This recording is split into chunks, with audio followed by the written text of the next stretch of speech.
Hey, it's the Entertainment Idiots with Alex Perman and Michael Siegel, and today we're going to review Stephen King's It.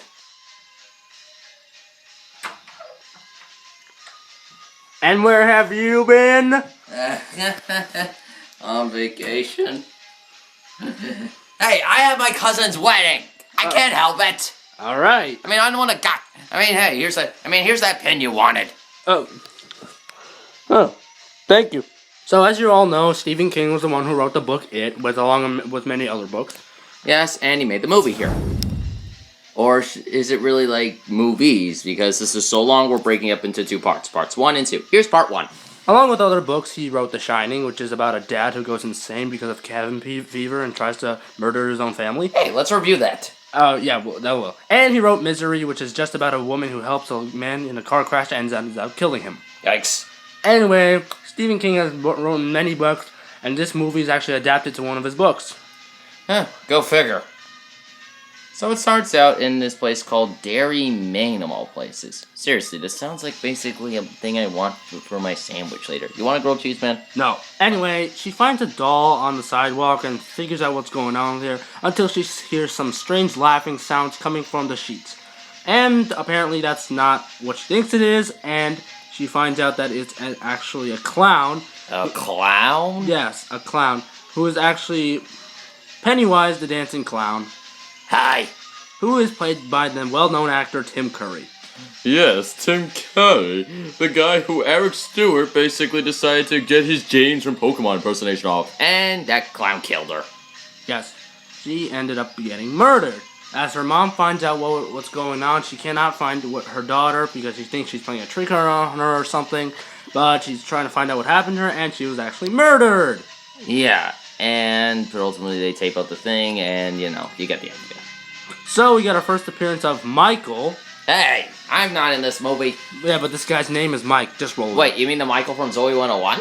No! Anyway, he's one of the policemen in the investigation of the murdered little girl and ends up trying to uncover this. So he finds a picture of Georgie, brother of Bill, who's an oncoming character in this whole movie, or should I say mini-series. Mini-series now. So the movie cuts back to England, where we see Bill, as an adult version, writing something on the computer. And then he gets the call. From Mike, telling him that it is back. Yeah. The clown that they had to deal with when they were children back in 1960. This is actually in 1990, right, by the way. Yeah, but ultimately, not completely, actually, because as you're about to see, flashback to 1960. Oh, wait, no, that's not it. Or is it? No. Yes, it, aka Spider-Man over here, just came back from saving the day. No, he didn't. Wait, what? You lied to me! Are you a hero or a villain? Hero. Good. So Bill runs off, not able to tell his wife, and starts to have a flashback of him back in 1960. Extreme flashback, yeah! This flashback is about him and his brother Georgie. Bill tells Georgie to be careful because he's going out sailing a boat that he made with Bill, and apparently it's raining outside, which is pretty dangerous. So he goes outside and sails his boat, and apparently it's raining out along with the sun. Huh, I guess it's a sun shower then. Yes, it is. So his boat ends up going down the river along the sidewalk until it actually falls into the sewer drain. So we get another appearance of Tim Curry, aka Pennywise the Dancing Clown over here. He tries to get Georgie to come down into the sewer and offers him a free balloon. Yeah, but then Georgie asks, do they float? Oh, yes, they float. They all float. I can't even tell you how much they all float. We have a snowstorm coming soon, and the snow will be floating with it. Oh, yes, Georgie, they all float. I can't even tell you how much they floating. So Georgie is about to leave until Pennywise shows that he has his paper boat. Georgie tries to resist because he's trying to get him to go down there with him because he lies about all these carnivals and whatever down there. And Georgie tries to not, but he does. So Georgie takes out his hand to get the boat, but not before Penny over here decides to grab his hand and then decides to show off his teeth. And not before long, a funeral is held for Georgie. Bill is looking at a photo album and notices that the book starts to get haunted as it keeps flipping on pages and goes back to the page of Georgie, and not before long, spews out red liquid blood all over. Are you sure that's blood? It looks like blood. Yeah, I guess you're kind of right. After the flashback is over, he decides to go back to Derry, Maine. The scene cuts to New York City where we meet Ben, who's actually played by John Ritter. Wait, John Ritter? Yeah. Man, sadly, he's gone. Yeah, he is. But he was a good actor. This man has been a legend, and if you think his voice sounds familiar, that's because he was the voice of Clifford the Big Red Dog. And his son, mind you, is currently the voice of Dipper on Gravity Falls. Wait, does that mean that his daughter is actually Kristen Ritter, who's playing Jessica Jones at the moment? No. So he gets the call as well from Mike telling him that it is also back and that they have to return back to Maine from a promise they made 30 years ago. Yeah, but not before yet another flashback. Cue the flashback. So he's in a school and he's the new kid giving a presentation about himself, telling about who he is and everything. And yeah. He gets picked on by bullies, but the bully is sent to detention for 1 hour simply because he called them porkers, but not because of the death threat he gave him earlier. Or later. So he's walking home and he spots one of Henry's friends. And Henry himself here, and then Henry grabs him and threatens him with a knife, as you do in the 60s. And he takes him to get held by his friends and threaten him with a knife. But not before kicking him in the balls, toppling over, and going down a very large hill where they threaten to kill him because he didn't do anything. But he keeps on running and tries to find a hiding spot and hides in a very large pipe. So Henry and his friends find two boys named Eddie and Bill, topples him over, picking on him because he has asthma, which is pretty mean. And he tells him to go away, and he tells him to back off, and it's just this whole... Okay, so then Ben meets up with Eddie, and the two of them start talking about how Bill's brother, Georgie, died mysteriously. And he comes back with Eddie's medicine because those bullies picked on him because he had asthma or something. And I really don't know why, but those guys are just really, really big jerks. Ben's life living with his aunt and cousin is really bad because apparently those guys are dicks, and he decides to run away from his mother. He ends up returning to the woods until he sees his father, which apparently that's not his father, considering the fact that he's holding balloons. And he notices that it's a visual appearance of Pennywise the clown. A clown! Turns out it's not the clown, and apparently a moss-covered skeleton pops out of the lake, telling Ben they all float, like Pennywise said earlier. So the scene cuts to Chicago, where we see an adult version of Beverly Marsh. Huh, yeah, you probably forgot it was a flashback this entire time. Anyway, she does not feel comfortable with her husband. Obviously, she gets the call, but her husband is fed up about it because he thinks she's gonna go run around with some old boyfriend of hers, but she tries to explain to him, but he doesn't give a crap about this because he's obviously refusing to listen. You know, for some reason you don't want to show up in this review even though you kept on saying that you would. I mean, serious. Just seriously, you keep on doing that? You are going to show up in this, or get back here. After he gives her a big slap in the face, she starts throwing hair care products at him, only to hit him in the head once and trying to move out. This reminded her about her childhood simply because when she found some letters by her door that were written from Ben, her father wanted her to see what it was, but until it ended up being a very, very bad situation. She reads the note and finds it rather sweet because Ben wrote it, talking about how her hair is nice and everything. Which it is. Until her father comes in and asks her what the hell she's doing. Accuses Her of running around with some boy when she's really not. Even though she just met him that day. Rips it right in front of her, and when she tries to explain, gives her a big slap in the face. Man, this guy's a jerk. Tell me about it. And she refuses to listen to him when he tries to get her to come over, and she just desperately runs away because she can't take this. The guy basically is saying for her to get back here while Ben ultimately sees all this, and ultimately the two of them do eventually meet up. Ben introduces her to his other friends, Bill and Eddie, and was wondering if she can help build the dam. Because, they were building a dam. And Bill finds her rather attractive. And later on, they meet Richie, played by Seth Green, and they meet Stan. And the two of them just start discussing how they were going to build a dam and everything, and they offer to help. So the scene basically transitions to them building a dam, and since it's 6 of them, they successfully build one because Well, yeah. So after that, the three friends say their goodbyes and say how they had so much fun building the dam and whatever. The scene is like, I can't really explain what's going on. So yeah, Bill leaves and the others do. So cut to Beverly's bathroom where she's hearing noises coming from the sink for some reason. And I get the feeling Georgie's in on this.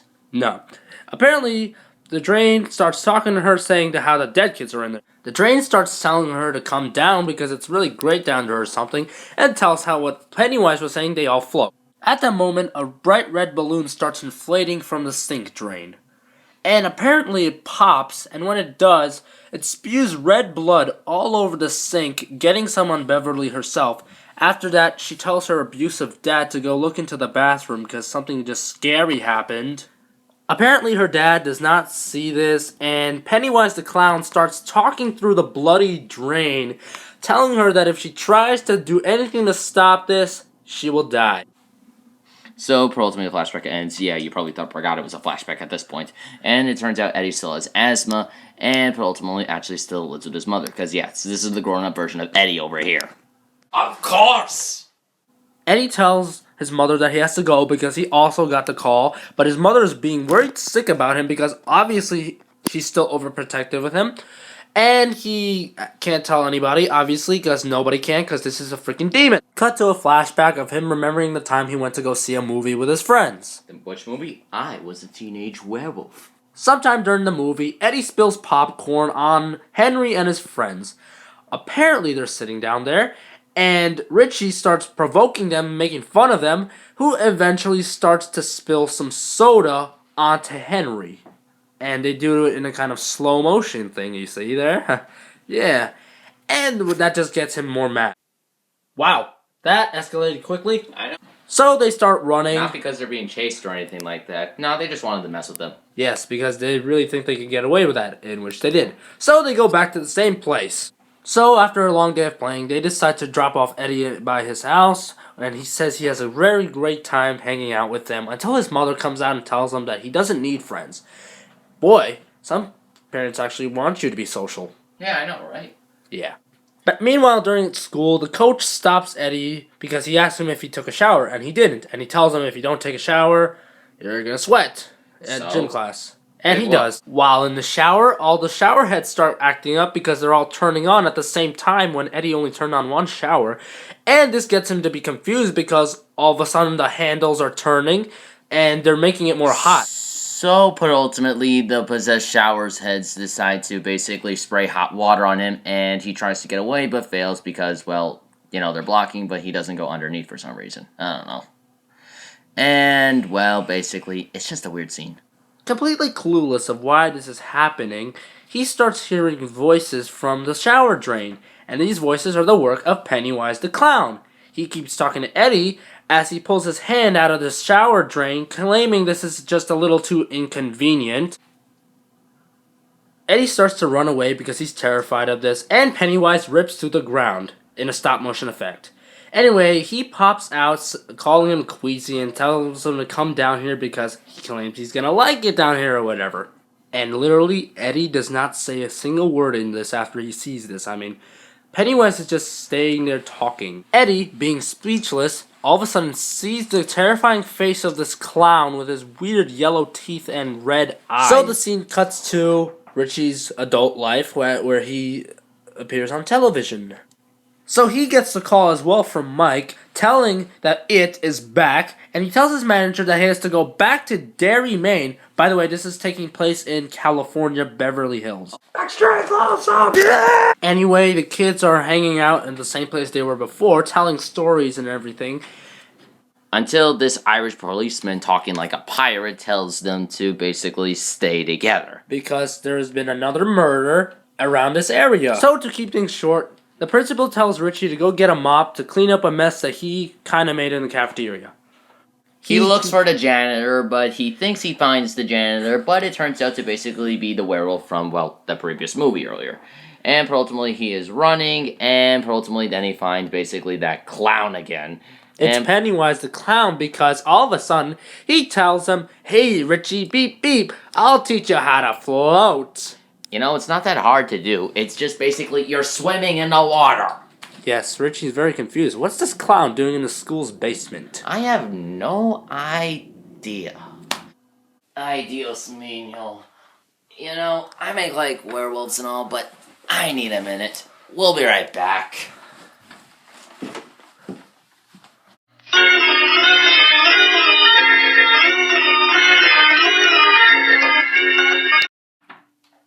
I'm back.